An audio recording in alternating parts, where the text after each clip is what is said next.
ધોરણ 11-12 સાયન્સના ફિઝિક્સ વિષયના તમામ ચેપ્ટરના વિડીયો જોવા માટે તથા એજ્યુકેશનને લગતી તમામ માહિતી મેળવવા માટે અમારી ચેનલને સબસ્ક્રાઇબ કરો અને બાજુમાં આપેલા બેલ આઇકન પર ક્લિક કરી ઓલ ઉપર કરો કે જેથી તમને અમારા નવા વિડીયોની નોટિફિકેશન સૌથી પહેલાં મળતી રહે. વિદ્યાર્થી મિત્રો, આજના વિડીયોની અંદર આપણે ઉદાહરણના બે દાખલા જોશું, 7.7 અને 7.9. પહેલા જોઈએ 7.7. તેની અંદર બે ભાગ આપેલા છે, એ અને બી. તો એ ભાગમાં શું કીધું કે વિદ્યુત પાવરના સ્થાનાંતર માટે ઉપયોગમાં લેવાતા પરિપથમાં પાવર ફેક્ટરનું ઓછું મૂલ્ય ટ્રાન્સમિશનમાં મોટો પાવર વ્યય સૂચવે છે, સમજાવો. એટલે કે પાવર ફેક્ટર cos phi નાના હોય તો પાવર વ્યય વધુ થાય એવું આપણે સમજાવવાનું છે. હવે પાવર ફેક્ટરનું પાવરનું સૂત્ર શું આવે? પાવર P બરાબર VRMSની જગ્યાએ V લખું, IRMSની જગ્યાએ I લખું ઇન્ટુ cos phi. હવે આપણને ખબર છે કે જ્યારે વીજળી ઉત્પન્ન થાય પાવર સ્ટેશનમાં ત્યાંથી આપણા ઘર સુધી આવે તે તાર મારફતે આવે, એટલે કે વિદ્યુત પ્રવાહનું સ્થાનાંતર થાય. હવે શું કીધું કે પાવર ફેક્ટર નાનો હોય તો શું થાય? હવે આપણે શું કરવું કે પાવર ફેક્ટર જો નાનો હોય અને જે પાવર છે તેટલો ને તેટલો જ પાવર આપણે મૂકવાનો છે, બરાબર. પાવરનું મૂલ્ય બદલાવવું જોઈએ નહીં. હવે પાવર ધારો કે 100 વોટનો પાવર ત્યાંથી સેન્ડ કરે છે તો પાવર 100 જ રહેવો જોઈએ. હવે અહીંયા V, I અને cos એ ત્રણના ગુણાકાર એવો થવો જોઈએ કે જેથી ભાઈ જવાબ 100 આવે.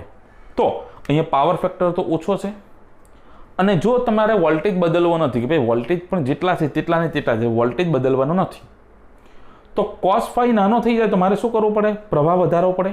આ ત્રણમાંથી એક રાશિ ઘટે તો બીજાને વધારો, તો જ એ ત્રણનો ગુણાકાર પાવર જેટલો રહે.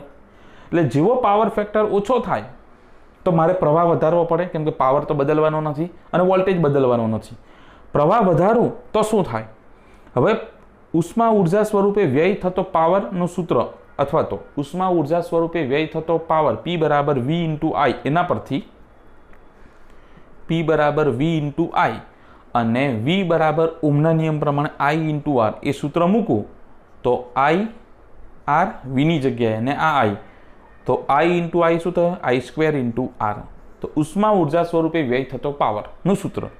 એટલે જેવું હું પ્રવાહ વધારું એટલે I ના વર્ગ સ્વરૂપે વધે, I વધારું તો I નો વર્ગ પણ વધે અને જેવો વધે એટલે પાવર વધે અને ઉષ્મા ઉર્જા સ્વરૂપે વ્યય થતો પાવર વધી જાય. આમ પાવર ફેક્ટરનું મૂલ્ય તમે ઘટાડો તો પ્રવાહ વધે અને પ્રવાહ વધે તો ઉષ્મા ઉર્જા સ્વરૂપે વ્યય થતો પાવર વધે છે, જે આપણે સાબિત કરવાનું હતું કે પાવર વ્યય વધી જાય તેવું દર્શાવો. ઓકે, આ એ પાર્ટ થઈ ગયો. બી પાર્ટની અંદર શું કીધું તે જોઈએ. પરિપથમાં યોગ્ય કેપેસિટન્સ વાળા કેપેસિટરનો ઉપયોગ કરીને ઘણીવાર પાવર ફેક્ટરમાં સુધારો કરી શકાય છે, જણાવો. હવે આપણને ખબર છે કે ધારો કે કોઈ એવો પરિપથ છે LCNR ત્રણે હાજર છે, તો વોલ્ટેજ અને પ્રવાહ એ બે વચ્ચે કંઈક કળા તફાવત છે. વોલ્ટેજ અહીંયા છે, પ્રવાહ અહીંયા છે અને એમની વચ્ચેનો કળા તફાવત phi છે. હવે મારે શું કરવું છે કે પાવર ફેક્ટરમાં સુધારો કરવાનો, એટલે પાવર ફેક્ટર વધારવાનો છે, બરાબર. હવે હું એના માટે શું કરીશ? પાવર ફેક્ટરનું મૂલ્ય ક્યારે વધે? પાવર ફેક્ટર એટલે cos phi. હવે cosની મહત્તમ કિંમત ક્યારે હોય? 0 ડિગ્રી આગળ, એટલે phi મારો શું થવો જોઈએ? 0.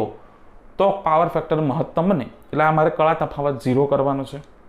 એના માટે શું કરવું? આ જે પ્રવાહ છે તેના બે ઘટક મળે, એક આ દિશામાં અને એક આ દિશામાં. આ દિશામાં ઘટક મળે તેને બુક પ્રમાણે આપણે IQ લઈએ અને આ દિશામાં પ્રવાહનો ઘટક મળે તેને IP લઈએ. આપણે જોઈ ગયા કે ભાઈ જ્યારે કોઈ પણ સદિશ રાશિ x કે y સમતલમાં x કે y અક્ષ પર ના હોય, xy સમતલમાં હોય ત્યારે એના બે ઘટક મળે, એક x દિશામાં અને એક y દિશામાં. તો I ના બે ઘટક, એક વોલ્ટેજની દિશામાં અને એક વોલ્ટેજને લંબ, બે ઘટક પરસ્પર લંબ હોવા જોઈએ.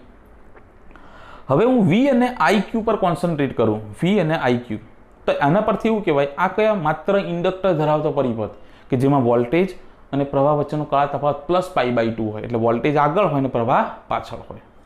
આ બેની વાત કરું, આ બેના પર કોન્સન્ટ્રેટ કે વોલ્ટેજ અને પ્રવાહ એક જ દિશામાં ક્યારે હોય? માત્ર અવરોધ ધરાવતા પરિપથમાં. ટૂંકમાં મારે આ ખૂણો 0 કરવાનો છે, એટલે પ્રવાહના બે ઘટક IQ અને IP માંથી અત્યારે I અહીંયા છે માટે બે ઘટક મળે છે, જો આ IQ 0 થઈ જાય તો પ્રવાહનો એક જ ઘટક બચે આ અને પ્રવાહ અને વોલ્ટેજ સમાન કળામાં થઈ જાય. સમાન કળામાં થાય એટલે એમનો થીટા 0 થાય. થીટા 0 થાય એટલે cos phi ની કિંમત મહત્તમ મળે. ટૂંકમાં મારે આ IQ ને 0 કરવાનો છે. તો IQ ને 0 ક્યારે કરી શકું કે IQ આ દિશામાં છે તો તેટલા જ મૂલ્યનો અને વિરુદ્ધ દિશામાં જો પ્રવાહ અહીંયા મને માઇનસ IQ મળી જાય તો બંનેનું મૂલ્ય સમાન, દિશા પરસ્પર વિરુદ્ધ થઈ જાય અને એકબીજાની અસર નાબૂદ કરે અને આ ઘટક 0 થઈ જાય અને પ્રવાહ અને વોલ્ટેજ સમાન કળામાં થાય. હવે આને કોન્સન્ટ્રેટ કરું તો વોલ્ટેજ અહીંયા છે અને પ્રવાહ અહીંયા છે. હવે આપણને ખબર છે કે વિષમ ઘડી દિશામાં જે હોય ને તે આગળ કહેવાય. તો અહીંયાથી હું જાઉં વોલ્ટેજથી પ્રવાહ તરફ તો આ આગળ છે ને આ પાછળ છે એટલે પ્રવાહ આગળ, વોલ્ટેજ પાછળ. તો આવું ક્યારે થઈ શકે? માત્ર કેપેસિટર ધરાવતો પરિપથ કે જેની અંદર પ્રવાહ એ વોલ્ટેજ કરતાં કળામાં π/2 જેટલો આગળ હોય છે.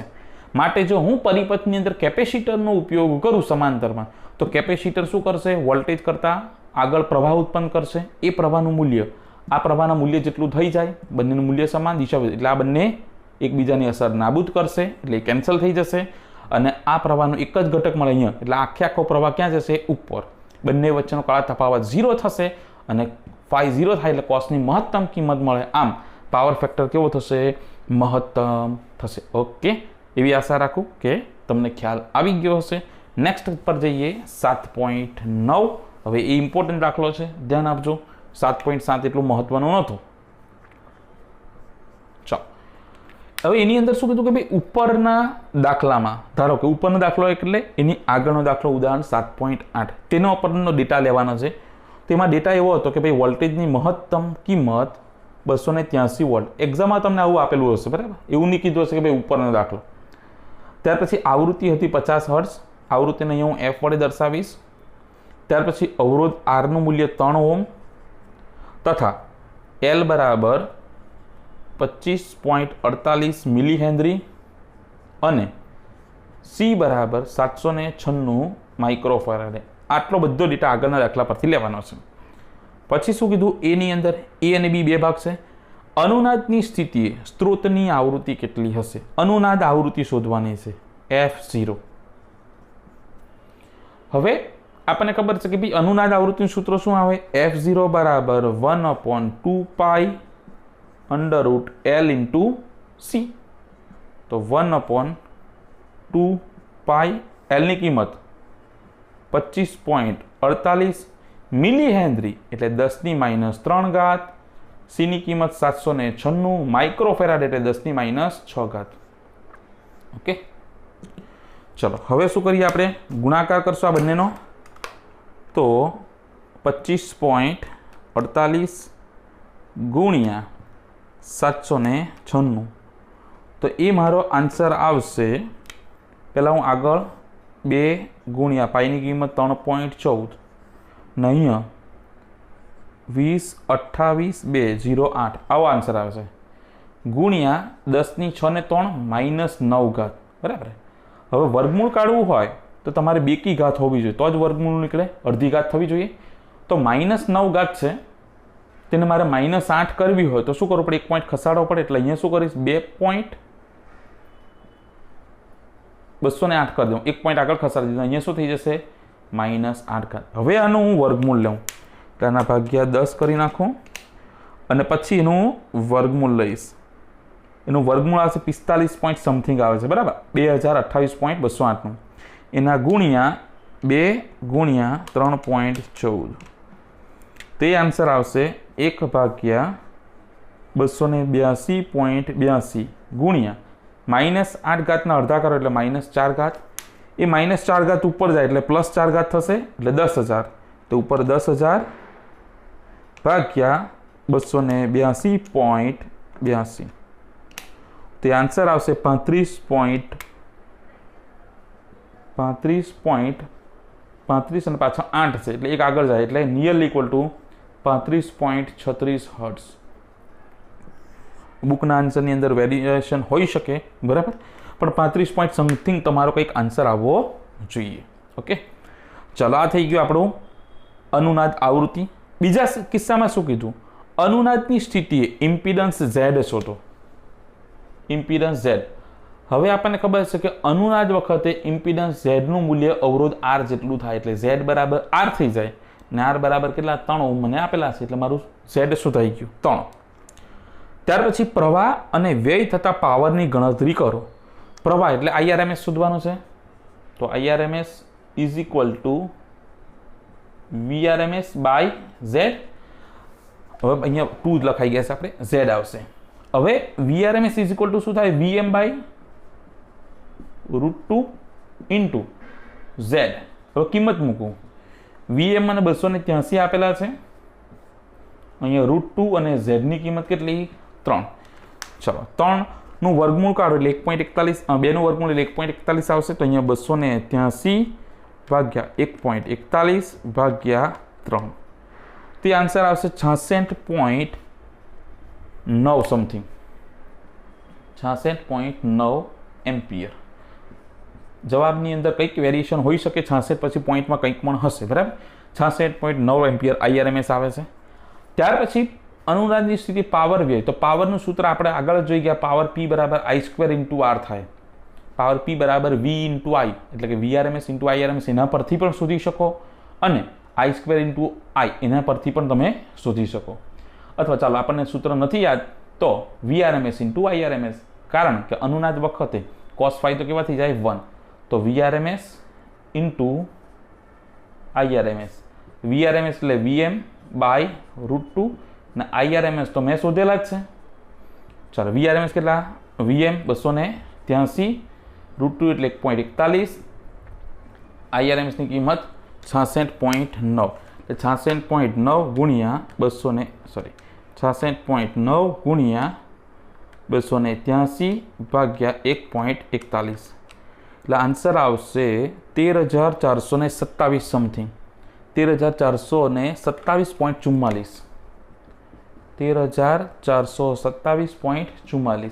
એને પોઈન્ટ આગળ કરો એટલે 13.427 ગુણ્યા 10⁻³ વોટ, 10⁻³ એટલે કિલો, એટલે 13.427 કિલો વોટ. આટલો પાવર ઉષ્મા ઉર્જા સ્વરૂપે વ્યય પામશે, એટલે 13.42 કે 43 તમે લખી શકો, બરાબર. એટલે 13 પોઈન્ટ સમથિંગ તમારો કંઈક આન્સર આવવો જોઈએ. તો 2 દાખલા જોઈ ગયા વિડીયોમાં, 7.7, 7.9. 7.7 તમારા માટે ઇમ્પોર્ટન્ટ નથી, એક્ઝામમાં નહીં કરશો તો પણ ચાલશે, પરંતુ આ 7.9 જે ખરો તો એ ઇમ્પોર્ટન્ટ છે. ઓકે, ચાલો નેક્સ્ટ વિડીયોમાં આપણે પાછા નવા ટોપિક સાથે મળશું.